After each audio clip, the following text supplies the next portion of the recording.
সবসময় তেল মশলা দিয়ে চিকেনের রেসিপি না বানিয়ে মাঝে মাঝে এই রকম কম মশলা দিয়ে এমনই স্বাস্থ্যকর রেসিপি বানিয়ে দেখতে পারেন। ছোট থেকে বয়স্ক মানুষ সবার জন্য এটা একটা স্বাস্থ্যকর সুস্বাদু রেসিপি। খুব সহজেই কম উপকরণে দেখাবো আজকের রেসিপিটা। নমস্কার বন্ধুরা, ভাই বোনের হেসেল ঘরে সবাইকে স্বাগত। আজ আমি বানাবো চিকেন স্টু। ভিডিওটি কেউ স্কিপ করবেন না, পুরো ভিডিওটি দেখার জন্য অনুরোধ রইল। আজকের রেসিপির জন্য আমি এখানে নিয়েছি কয়েক টুকরো উইথ বোন চিকেন, 4 টুকরো আলু, কিছুটা গাজর, একটা বড় মাপের টমেটো, কিছুটা বিনস আর পেঁপে। এই সবজিগুলোকে আমি একটু বড় বড় সাইজ করে কেটে নিয়েছি। সবার প্রথমে এই চিকেনের টুকরোগুলো ম্যারিনেট করে নেব। তার জন্য একটা বোল নিয়ে নিলাম। এবার এর মধ্যে চিকেনের টুকরোগুলো নিয়ে নেব। এবার আমি চিকেনের মধ্যে খুব সামান্য কয়েকটা উপকরণ অ্যাড করব। প্রথমে দিয়ে দেবো 1 চামচ আদা রসুনের পেস্ট, 1/4 চামচ মরিচ গুঁড়ো, 1/2 চামচ লবণ, একটা পাতিলেবুর সামান্য একটু কেটে নিয়েছি, অর্ধেকেরও কম, তার রস দিয়ে দিলাম। সব উপকরণগুলো ভালোভাবে মাখিয়ে নেব। চিকেনটা ম্যারিনেট করা হয়ে গেছে। এবার এটা আমি 8 ঘন্টা ঢাকা দিয়ে রেখে দিলাম। 8 ঘন্টা হয়ে গেছে, চিকেনটা ম্যারিনেট করে রেখেছি। এবার আমি প্লেটটা তুলে নিলাম। এখন আমি রান্নাটা শুরু করব। গ্যাসে কড়াই বসিয়ে দিয়েছি, কড়াইটা গরম হয়ে গেছে। এখন আমি এর মধ্যে দিয়ে দেবো 2 চামচ মতো সাদা তেল। আপনারা চাইলে এখানে তেলের পরিবর্তে ঘি বা বাটার দিয়েও বানাতে পারেন। তেলটা গরম হয়ে গেছে। এখন আমি এর মধ্যে ফোড়ন দিয়ে দেবো একটা তেজপাতা আর গোটা গরম মশলা। এখানে আমি 3টে এলাচ, একটা দারচিনি আর লবঙ্গ নিয়েছি। এটা তেলে দিয়ে দিলাম। ফোড়নটা তেলে হালকা একটু নাড়াচাড়া করে নেব। ফোড়নের একটা সুন্দর ফ্লেভার বেরিয়ে গেছে। এবার আমি এর মধ্যে দিয়ে দেব আদা ও রসুন কুচি। আদা ও রসুন কুচিটা তেলের সাথে একটু নাড়াচাড়া করে নেব।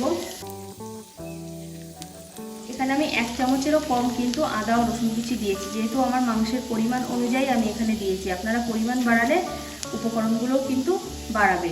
আদা ও রসুন কুচিটা আমি তেলে হালকা ভেজে নিয়েছি। এখানে কিন্তু কোনো উপকরণই খুব বেশি ভাজলে হবে না, আমি হালকা ভেজে নিয়েছি। এবার এর মধ্যে দিয়ে দেবো চিকেনের পিসগুলো। চিকেনটা তেলে হালকা নাড়াচাড়া করে নেব। কালারটাকে সুন্দর আনার জন্য এখানে আমি দিয়ে দেবো 1/4 চামচেরও কম হলুদ গুঁড়ো। তেলের সাথে ভাজাটা কষিয়ে নেব।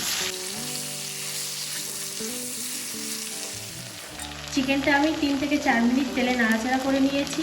এবার আমি এর মধ্যে দিয়ে দেব 1/4 চামচ জিরে গুঁড়ো। জিরে গুঁড়োটা দিয়েও আমি তেলে একটু নাড়াচাড়া করে নেব। চিকেনটা 3 থেকে 4 মিনিট আমার তেলে নাড়াচাড়া করা হয়ে গেছে। এখানে চিকেনের গা দিয়ে হালকা একটা জল ছাড়তে শুরু করেছে। এবার আমি এর মধ্যে দিয়ে দেব কেটে রাখা সবজিগুলো। প্রথমে দিয়ে দিলাম আলু, গাজরের টুকরো, পেঁপে, টমেটো। সব কিছু একসাথে তেলে একটু নাড়াচাড়া করে নিই।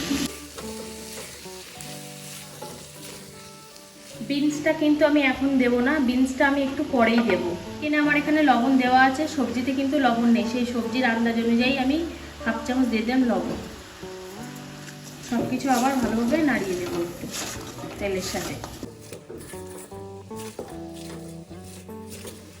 খুব তাড়াতাড়ি এবং খুব কম উপকরণ দিয়ে কিন্তু আজকের রেসিপিটা আমি দেখাচ্ছি। বড় থেকে বাচ্চা সবারই কিন্তু এটা খুবই প্রিয় একটা খাবার এবং খুবই স্বাস্থ্যকর একটা খাবার। এটা সব কিছু আমার ভালোভাবে কষানো হয়ে গেছে। এবার আমি এর মধ্যে দিয়ে দেবো 2 কাপ মতো জল। এখানে কিন্তু জলের পরিমাণটা একটু বেশি দিতে হবে।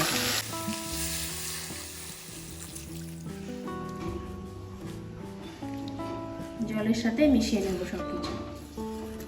এবার ঝোলের আন্দাজে দিয়ে দেবো 1/2 চামচ লবণ। এবার এই ঝোলে দিয়ে দিলাম 2টো কাঁচা লঙ্কা চেরা। এখানে ঝালের পরিমাণটা অবশ্যই নিজেদের স্বাদ বুঝে দেবে। এবার এটা আমি 10 মিনিট রান্না করে নেবো। এইভাবে ঢাকা দিয়ে দিলাম যাতে সবজিটা তাড়াতাড়ি সিদ্ধ হয়ে যায়। 3 থেকে 4 মিনিট পর আমি একবার একটু ঢাকাটা খুলবো, হালকা হাতে একটু নেড়ে দেবো। এবার এর মধ্যে দিয়ে দেবো কয়েক টুকরো পেঁয়াজ। পেঁয়াজটাকে আমি এইভাবে চৌকো চৌকো করে কেটে নিয়েছি, সেটা দিয়ে দিলাম। এবার ভালোভাবে পেঁয়াজটাও মিশিয়ে নেব। আপনারা চাইলে পেঁয়াজটাকে ভাজার সময়ও দিতে পারেন। এখানে আমি পেঁয়াজটা এখন দিলাম, তাহলে এর একটা কাঁচা ভাবটা থাকবে, বেশি গলে যাবে না পেঁয়াজটা, ওই জন্য আমি একটু পরেই দিলাম। আবারও আমি ঢাকা দিয়ে দিলাম 5 থেকে 7 মিনিটের জন্য। 7 মিনিট পর আমি ঢাকাটা খুলে নিলাম। এবার একবার চেক করে নেব যে সবজিগুলো সিদ্ধ হয়েছে কি। আমি একটা আলু চেপে রেখে নিচ্ছি। হ্যাঁ, সবজিটা কিন্তু আমার সিদ্ধ হয়ে গেছে। দিয়ে দেবো বিনসের টুকরোগুলো, কারণ আগে দিলে বিনসটা বেশি সিদ্ধ হয়ে যেত, শেষের দিকে দিলে বিনসটা সিদ্ধও হয়ে যাবে এবং কালারটাও ঠিকঠাক থাকবে। এবার ঝোলটাকে ঘন করার জন্য আমি 1 চামচ কর্নফ্লাওয়ার নর্মাল জলেই গুলে নিয়েছি, এটা আমি এর মধ্যে দিয়ে দিলাম। ভালোভাবে এবার এটা মিশিয়ে নেব। কর্নফ্লাওয়ার দিয়ে আমি আবারও 2 মিনিট মতো রান্না করে নিয়েছি। গ্রেভিটা কিন্তু এখন বেশ ঘন হয়ে গেছে, রান্নাটা কিন্তু আমার কমপ্লিট হয়ে গেছে। এবার আমি এটা নামাবো। তার আগে এর মধ্যে আমি দিয়ে দেব 1/2 চামচ মতো ঘি। এখানে ঘির পরিবর্তে আপনারা বাটারও দিতে পারেন। ঘি দিলে নামানোর আগে এর টেস্ট কিন্তু অনেকটাই বেড়ে যায়। স্টুটা আমার পুরোপুরি রেডি হয়ে গেছে। এবার আমি এটা নামিয়ে নেব, গ্যাসটাকে অফ করে দিলাম।